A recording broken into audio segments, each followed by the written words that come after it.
ونستغفره ونعوذ بالله من شرور أنفسنا ومن سيئات أعمالنا من يهده الله فلا مضل له ومن يضلل فلا هادي له وأشهد أن لا إله إلا الله وحده لا شريك له وأشهد أن محمدا عبده ورسوله أما بعد فإن خير الكلام كلام الله وخير الهدي هدي محمد صلى الله عليه وآله وسلم وشر الأمور محدثاتها وكل محدثة بدعة وكل بدعة ضلالة وكل ضلالة في النار. خواهي قرد فرمي وما تشاءون إلا أن يشاء الله رب العالمين. وناتو أن يكشتك بكن إلا بإذن خواهي قرد نبت بويستي خواهي پرودگار نبت هرشتك ويستي خواهي لسر نبت نابت أوشي خواهي قرد بيوت دبت كواتا إيمي مسلمان دبت أو بزانين بپشتیوانی خواهی گەورە ئینشاءالله ئەمڕۆ دەمانەوێت باسی خاڵێکی گرنگ بکەین کە لە ژیانی ڕۆژانەماندا ڕەنگ بداتەوە. ئەویش وشەی ئینشاءاللهیە. ئینشاءالله نەک ئیشەڵڵا، ئیشەڵڵا نا، ئینشاءالله واتە ئەوەی خوا بیەوێت ویستی لەسەری بێت ئەوە دەبێت. لە حەدیثێکی صحیح داهاتووە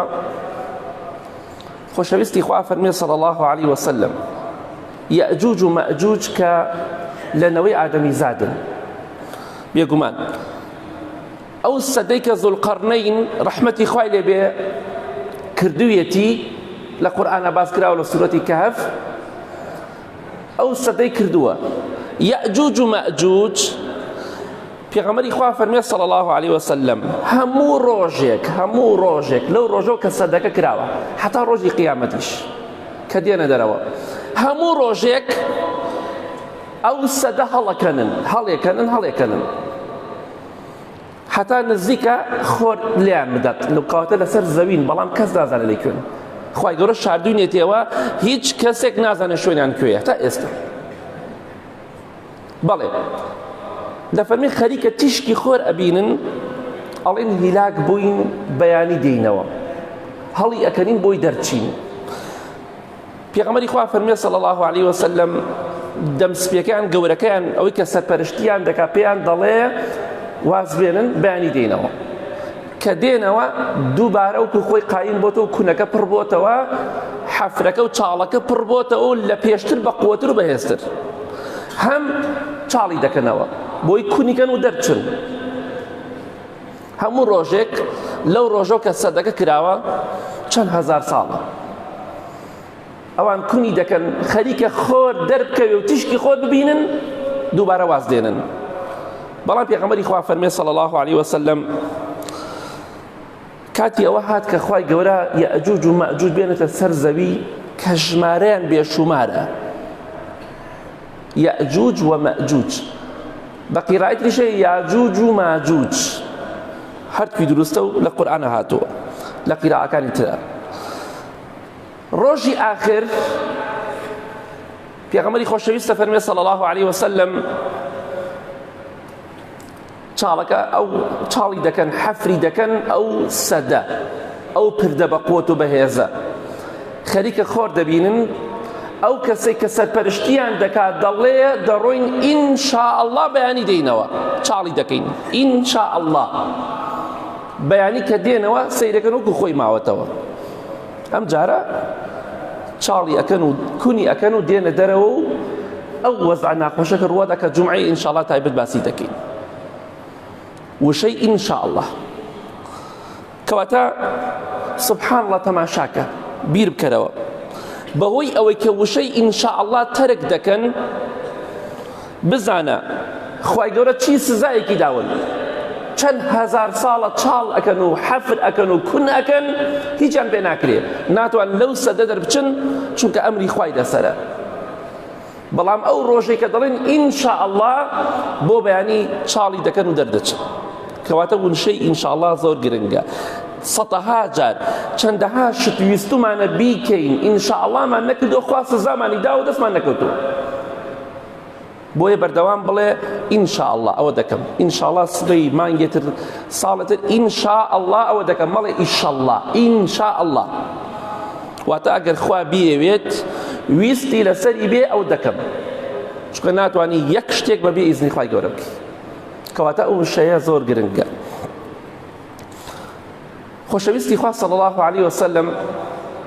وەکو ئیمامی عەبدوڵای کوڕی عەباس دەفەرمێ ڕەزای خوای لێبێ، کافرەکان چوون بۆ لای چەند جوولەکەیەکی شارەزا لە دین، بۆ لای عالمەکانی جوولەکە وتیان محەممەد صلی الله علیه وسلم ئاوا دەکا و ئاوا دەکا،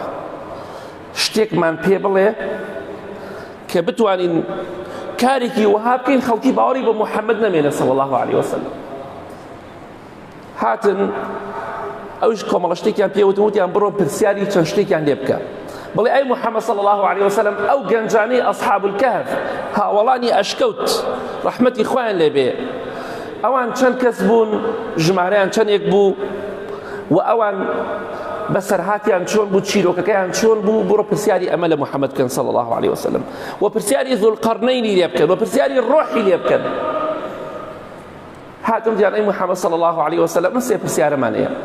هاوڵانی ئەشکەوت بەسەرهاتیمان بۆ باسکە چۆن بوو، ذوالقەرنەین چۆن بوو، بەسەرهاتەکەی ڕۆحی چییە، ئەو ڕۆحەکە لاوشەی ئێمەدایە. خۆشەویستی خوا صلی الله علیه وسلم فەرمووی بەیانی وەڵامتان ئەدەمەوە، نەیوت ئینشاءالله، نەیوت بەیانی وەڵامتان ئەدەمەوە. 15 ڕۆژی ڕێک وەحی نەهات، 15 ڕۆژ وەحی وەستا، قورئان دانەبەسی، بەیانی وتیان کووە؟ پێغەمبەری خوا فەرمی صلی الله علیه وسلم بەیانی. لە ڕیوایەتا فەرمی ئاخر ڕۆژ وتی ئینشاءالله خوای گەورە وەحی ناردە خوارەوە، سوورەتی کەهفی ناردە خوارەوە، باسی ذوالقەرنەینی کرد، باسی ئەصحاب الکەهفی کرد، و لە سوورەتی ئیسرا باسی ڕۆحی کرد کە ڕۆح شتێکە بەس خوا دەزانێت چییە. کەواتە ئاگادار بین، بۆی خوای گەورە فەرمی ولا تقولن لشيء، ئێمە جومعان دەیخوێنینەوە، ولا تقولن لشيء إني فاعل ذلك غدا، مەڵێ ئەی محەممەد صلی الله علیه وسلم من بەیانی فڵان شت دەکەم إلا أن يشاء الله،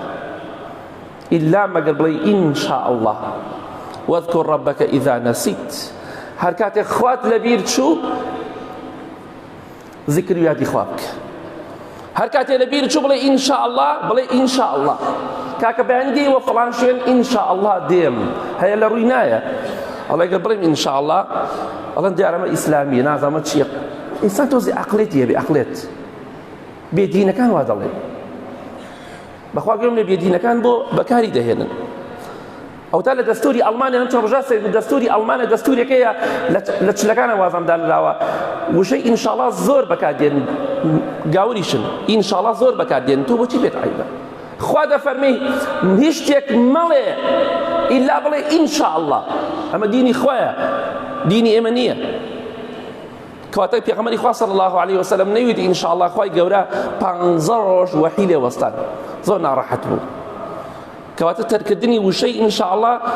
عقوبەی بەدواوەیە، سزای بەدواوەیە، دڵنیابە، وتنیشی خێر و بەرەکەتە، چونکە تۆ ئیشەکەی خۆت، هەموو شتەکانی خۆت بەخوای گەورە دەسپێری. ئینشاءالله بەیانی هەفتەیەتر، مانگێتر، ساڵێتر پێم کراوە دەکەم ئینشاءالله. کەواتە ئەیسپێری بەخوای گەورە، چونکە ویستی خوا،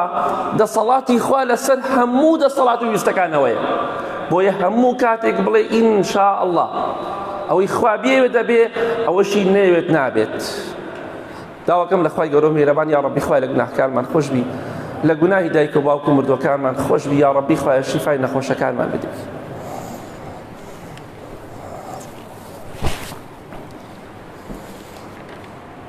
الحمد لله والصلاة والسلام على رسول الله وعلى آله وصحبه ومن والاه. لحديثك صحيح بخاري مسلم دا هاتوا یەکێک لە پێغەمبەرەکان سەلامی خوای پەروەردگار لەسەر خۆی و باوکیشی بێ کە سولەیمانی کوڕی داودە، سەلامی خوای پەروەردگاریان لەسەر بێ. پێغەمبەری خوا فەرمێ صلی الله علیه وسلم خێزانی زۆر بوو سولەیمان سەلامی خوای لەسەر بێ. لە چەند ڕیوایەتێکی صحیح بخاری غیرەوە هاتووە کە دەفەرمێ وتی سوێن بەخوا، پیاوێکی بەهێز بوو، خوای گەورە قووەتێکی زۆری دابوو بێ، خێزانێکی زۆری هەبوو سەلامی خوای لەسەر بێ فەرمی سوێن بەخوا ئەم شەو دەڕۆمە لای 100 خێزانی خۆم 100 هاتووە 90 هاتووە 70 هاتووە لە ڕێواتی صحیح بوخاری وانەدا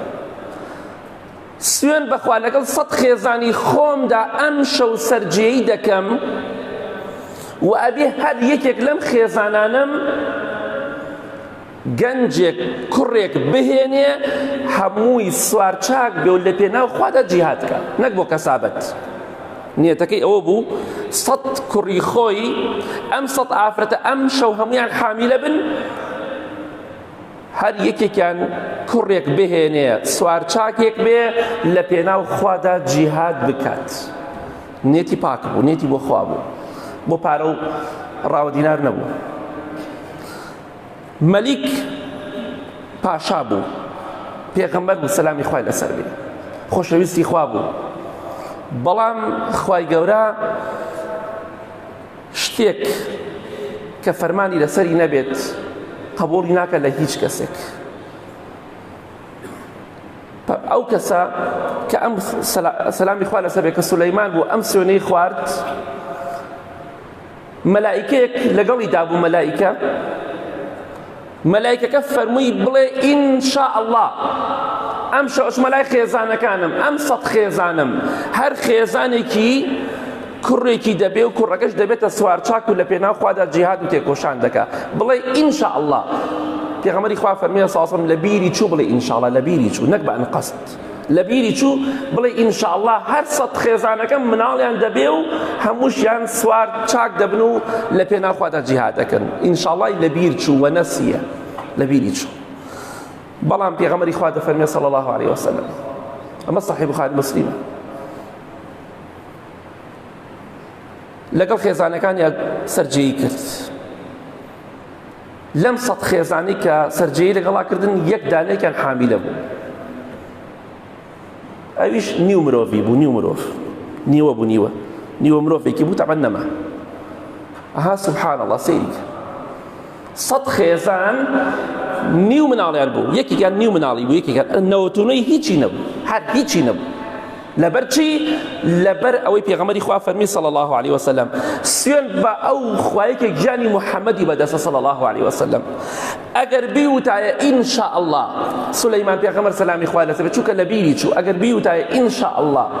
سوێن بەو خوایەکە گیانی محەممەدی بەدەستە صلی الله عليه وسلم هەر 100 خێزانەکەی ئەو شەو حامیلە دەبوو سکپڕ دەبوون و 100 کوڕیان دەهێنا بە پشتیوانی خوای گەورە دوای حەدی دیاریکراوی خۆی 9 مانگ و چەند ڕۆژە بەڵام چونکە تەرکی کرد وشەی ئینشاء اللهی نەوت خوای گەورە مەحرومی کرد ئەوەی کە ویستی سەری نەگرت بۆ لەبەرەوە ئینشاء اللهی واز لێهێنا کەواتە تۆ ئاگادار بە تۆ لە سولەیمان سەلامی خوای لەسەر بێ پاکتر و شەریفتر و بەڕێزتری خوا سزات نەدات ئەوەی کە ئەتەوێت بۆ جێبەجێ نەکا کەواتە ئاگاداری خۆت بەردەوام بڵێ ئینشاء الله ئەوە دەکەم ئینشاء الله ژندێنم ئینشاء الله شوو دەکەم ئینشاء الله مناڵم دەبێ ئینشاء الله ئەوە دەکەم ئینشاء الله ئەوە دەکەم خوای گەورە کارت بۆ ئاسان دەکات بەڵام سەدەها شتەیە ئێمە عقوبە دراوین سزا دراوین لەسەرەوەی کە نەمانوتەوە ئینشاء الله سولەیمان سەلامی خوای لەسەر بێت چونکە ئینشاء الله نەکرد خۆشەویستی خوا بوو بەڵام خوای گەورە ئەوەی کە ئەو ویستی بۆ جێبەجێ نەکرد ئەی من و تۆ چۆن بۆمان جێبەجێ دەکات بۆ من و تۆ چین لە چاو سولەیمان پێغەمبەر سەلامی خوای لەسەر بێت هیچ نین هیچ لە هیچ لایەکەوە نە لە ئیمانە نە لە دەسەڵاتە نە لە هیچ شتێک خاڵێکی زۆر گرنگەیە ئێمە ڕۆژانە سوێن دەخۆین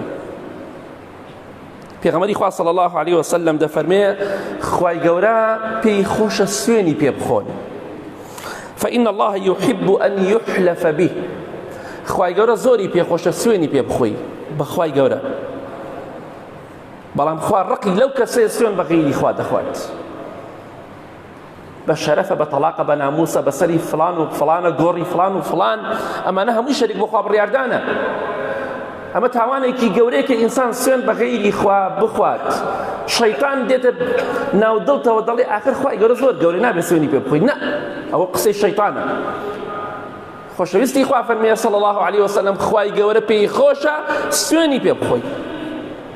کە ئێمە ڕۆژانە سوێن دەخۆین خاڵێکی زۆر گرنگی ئەگەداری بین. پێغەمبەری خوا فەرمێ صلی الله علیه وسلم لە حەدیثێکی صحیح داهاتوە أفرمي من حلف على يمين فقال إن شاء الله فهو بالخيار